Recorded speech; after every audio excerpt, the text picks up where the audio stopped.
Hey friends, Tom Wiley here. I'm going to update with you how I manage these 2-inch ratchet straps.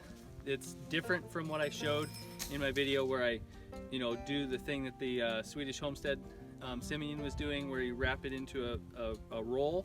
That just takes too long. I find that I don't do it consistently enough to make it actually useful for me. I end up just tossing them in my truck loose and they get all tangled. So this is what I do now.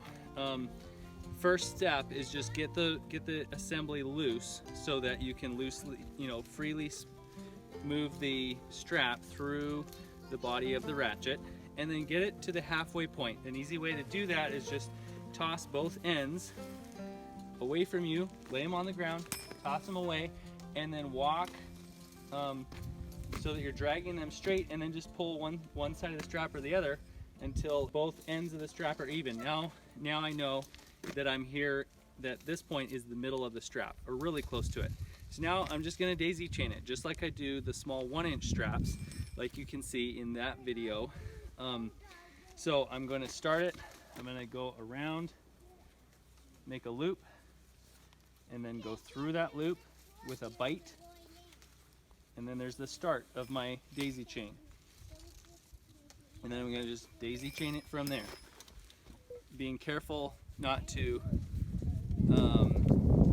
put twists in it, reasonably careful. It's not the end of the world if you get 1 or 2 twists in it. It goes pretty fast. It's way easier than all the stuff I was going through for the rolling into a roll method. And then at the end here, just pull the loose end all the way through. Pull the hook through as well. There we go. And now it's locked, it's not gonna fall apart.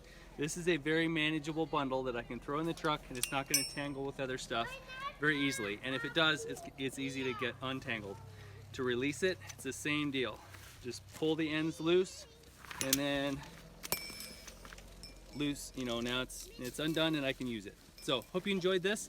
If you liked it, please give me a thumbs up, comment below, and check out my other video on the 1-inch straps, how I manage those. It's very similar, but there I walk you through the whole thing of how to actually use the ratchet assembly that's the same as this but smaller, how to do that daisy chain in detail, and some other tips on hooking and stuff like that. So that's it. I'll catch you later. Subscribe if you'd like to see more.